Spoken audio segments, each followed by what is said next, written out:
இந்த மாதிரி பெரிய மீனை பிடிக்கிறப்ப இந்த தூண்டில் வந்து உடஞ்சிரும். இந்த பேம்போவில் நேச்சுரல் ப்ராடக்ட் நம்ம செய்கிறதுனால அதை வந்து ப்ரிசர்வ் பண்ணணும். தென் பார்த்தோம்னா ஃப்ளெக்சிபிலிட்டி, டூரபிலிட்டி இதெல்லாம் வந்து கூட்டுறதுக்கு அதை வந்து சில ப்ராசஸ்லாம் பண்ணணும்.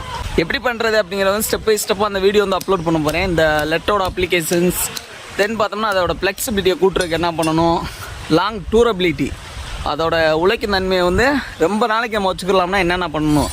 இப்போ வந்து 20-30 வருஷம் ஆனாலும் ஒரே தூண்டியை வந்து நம்ம வந்து யூஸ் பண்ணலாம். அதுக்கு என்ன செய்யணும்னா அந்த ப்ரிசர்வ் பண்ணணும், கரெக்டாக ப்ரிசர்வ் பண்ணி அந்த தூண்டில் வந்து ரெடி பண்ணணும்.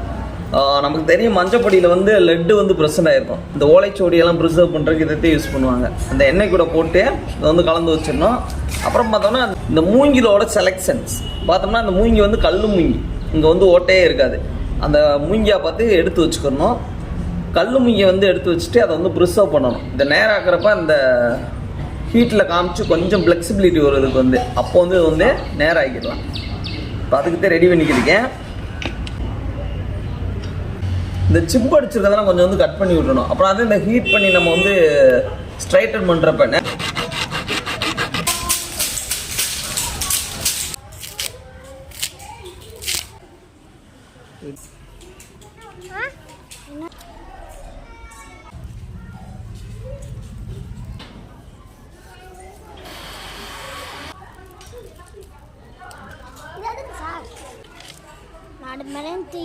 நாங்கள் குளிர் கையில ஸ்ட்ரைட் ஆயிடுச்சா, இதே மாதிரி எல்லா இடத்துலையும் பண்ணணும். இதுதான் இன்னைக்கு வாழைப்பழத்தை வச்சு பிடிச்ச மீன்.